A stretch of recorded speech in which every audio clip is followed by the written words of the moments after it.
You know, Telltale makes some of the most incredible games ever, and I'm being serious. No, you're not. Bloody am, they're one of the best game companies out there, with hit after hit. And why? Because they can tell a story. They can tell a story way better than any other game company out there, and they do it in a unique and special way.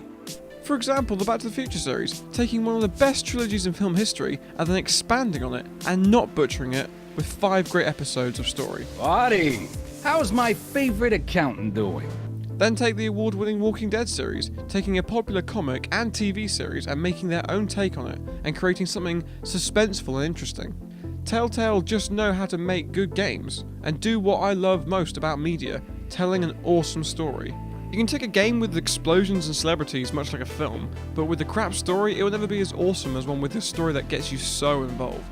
Don't forget they made such awesome games as the retelling of Sam and Max and Monkey Island, as well as Poker Night at the Inventory. So, after my major fanboying over Telltale, let's dive into The Wolf Among Us. I think he needs help. Who do you work for, really? These lips are sealed. Sorry. As you probably know, I'm not a gamer that enjoys the game just for the action. I enjoy it for the story, and that's why I love the first episode of The Wolf Among Us. It's based on the Fables comics, which is a comic series that incorporates fantasy characters. For example, Toad from Wind of the Willows, Snow White from Snow White and the Seven Dwarfs, Ichabod from The Headless Horseman, Beauty and the Beast from... well, you get the idea. You play Big B Wolf from, you guessed it, Little Red Riding Hood.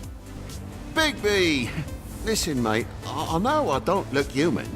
They even have to use a spell called Glamour to make themselves look like humans for a temporary time as a decree by the government. Now, if I knew about this comic book series before, I would be reading it to hell because this is already an awesome setting for a gritty detective point-and-click series. Unfortunately for you, these lips are sealed. What? So, with all this in mind, the story is about a murder that has many twists and turns as you try to figure out who is the killer. What's even more genius about this is that Bigsby has a rival, the Woodsman and his trademark axe, who also could be a suspect. I saved Little Red Riding Hood from this monster. I cut this fucker open and filled his belly full of stones. This causes friction and a great character development that even caused me to believe things that probably aren't true. Like, is the Woodsman guilty? Or is it because he tried to kill me all those years ago? There is also a love interest throughout with Snow White, and also a best friend who wise talks to you. His name is Colin, one of the pigs that the big bad wolf blew his house down, but now, funnily enough, he lives with him.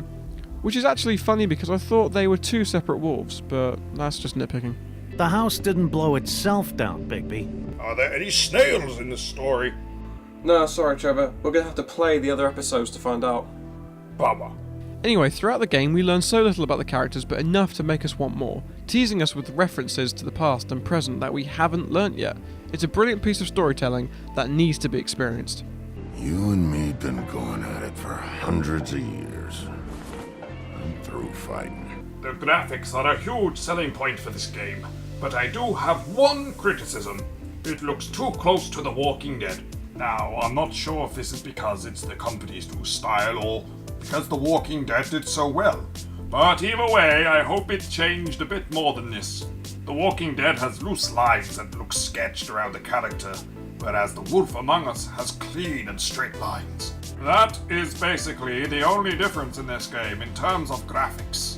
It still has its own style, to a point with colors, choice selection and overlays, the option wheel and the quick time buttons. But let's not get carried away and call it a copy, because it's still a good style that's different from many other games. And in fact, you do forget about it after 5 minutes because you just get stuck in the story. Character movements are nice and the lip syncing is spot on.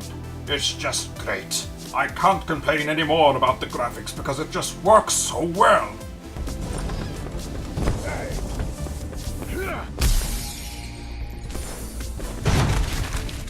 The gameplay is a huge part in this game and is way more involved than previous point-and-click adventures. Yes, it has the standard WASD, but when clicking you now have a small wheel which is nicer to use. In The Walking Dead you had to scroll on the mouse wheel, or in my case use the 1 to 4 numbers on the keyboard to select different actions. Whereas this has made it user-friendly and easier in my opinion, and visually more pleasing. Another big change to this game, than Back to the Future or Walking Dead, is the QuickTime events. There are 3 big QuickTime events in this game which I don't mind. Normally I don't like QuickTime events, but when it's a series of them, it's nicer because you get into a flow of pressing certain buttons. It's easy to see what to do, and you have a few more seconds to press it so you don't feel useless. Gameplay has really improved, and I enjoy it more because of it. The story is excellent and makes me want to play even more. The graphics have a unique, but familiar feel. And the gameplay is more advanced and user-friendly. I give this game an 8 out of 10. Yeah, I mean, it's practically perfect. I mean, it's a bit short, and the graphics are so close to Walking Dead, I would hope they'd done something a bit different with the appearance they were going for. But it's still a great game, and you shouldn't let that throw you off. It's so good. And also, you should go support a great company as well. Telltale, you've done it again, and I can't wait for the next episodes. From me, Webber101, and Trevor, we'll see you next time. Bon voyage. Hey guys, thank you very much for watching my review. Hope you guys enjoyed. Please go to the description to find the artist who made the artwork for this awesome review, my good friend John. Also, if you want to hear the voice of Trevor, then please go check out Kenny Classics' channel in the description below as well. Hope you're enjoying this review series, we'll be making much more.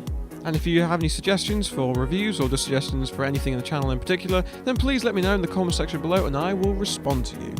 Also, if you've got some free time, go check out our other things on the channel as well. We do mods you should, let's plays. Oh, and go check out my Twitter and Facebook because, you can talk to me like a real person. Thank you very much for watching, and I'll see you later.